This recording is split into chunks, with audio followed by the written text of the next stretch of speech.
Assalamualaikum warahmatullahi wabarakatuh.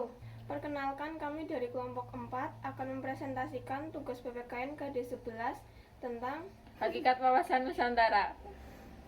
Yang pertama, 1. Pengertian wawasan Nusantara. Berdasarkan teori-teori tentang wawasan, latar belakang falsafah Pancasila, latar belakang pemikiran aspek wilayah, aspek sosial budaya, dan aspek kesejaraan, terbentuklah satu wawasan nasional Indonesia yang disebut wawasan Nusantara dengan rumusan pengertian yang sampai saat ini terus berkembang. Jadi wawasan adalah pandangan, tinjauan, penglihatan, tanggap indrawi. Wawasan berarti pula cara pandang dan cara melihat Nusantara berasal dari kata nusa dan antara. Nusa artinya pulau atau kesatuan kepulauan, antara artinya menunjukkan letak antara dua unsur. Jadi Nusantara adalah kesatuan kepulauan yang terletak antara dua benua, yaitu benua Asia dan Australia, dan dua samudra, yaitu Samudra Hindia dan Pasifik. Berdasarkan pengetahuan modern, kata Nusantara digunakan sebagai pengganti nama Indonesia. A. Menurut Profesor Wan Usman, wawasan Nusantara adalah cara pandang bangsa Indonesia mengenai diri dan tanah airnya sebagai negara kepulauan dengan semua aspek kehidupan yang beragam.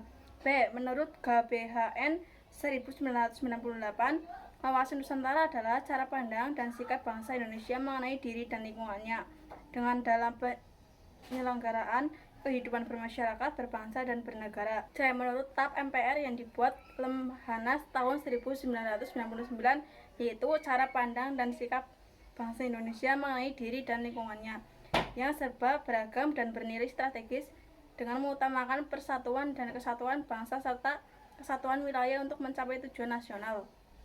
Hakikat wawasan Nusantara. Hakikat wawasan Nusantara adalah keutuhan Nusantara dalam pengertian cara pandang yang selalu utuh, menyeluruh dalam lingkup Nusantara demi kepentingan Nusantara.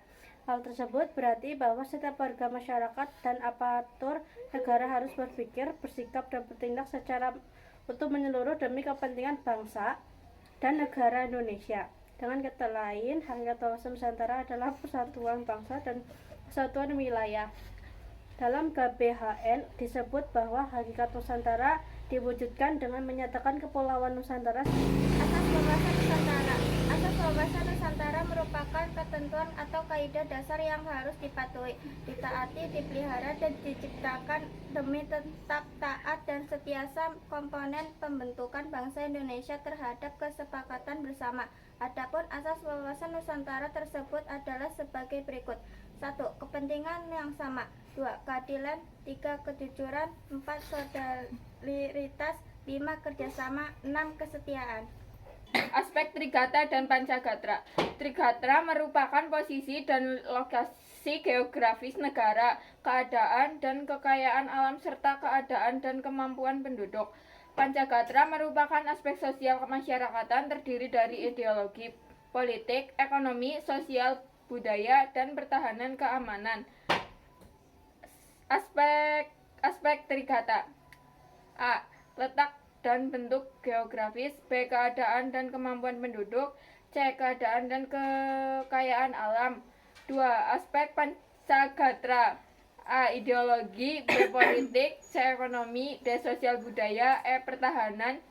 E. Keamanan. Kesimpulan, jadi wawasan Nusantara adalah sebagai pandangan hidup bangsa Indonesia yang mengedepankan integrasi nasional serta mengatur hubungan antara berbagai aspek kehidupan seperti politik, ekonomi, sosial budaya, dan perlindungan keamanan dalam kerangka kesatuan wilayah. Sekian dari kelompok kami. Terima kasih. Wassalamualaikum warahmatullahi wabarakatuh.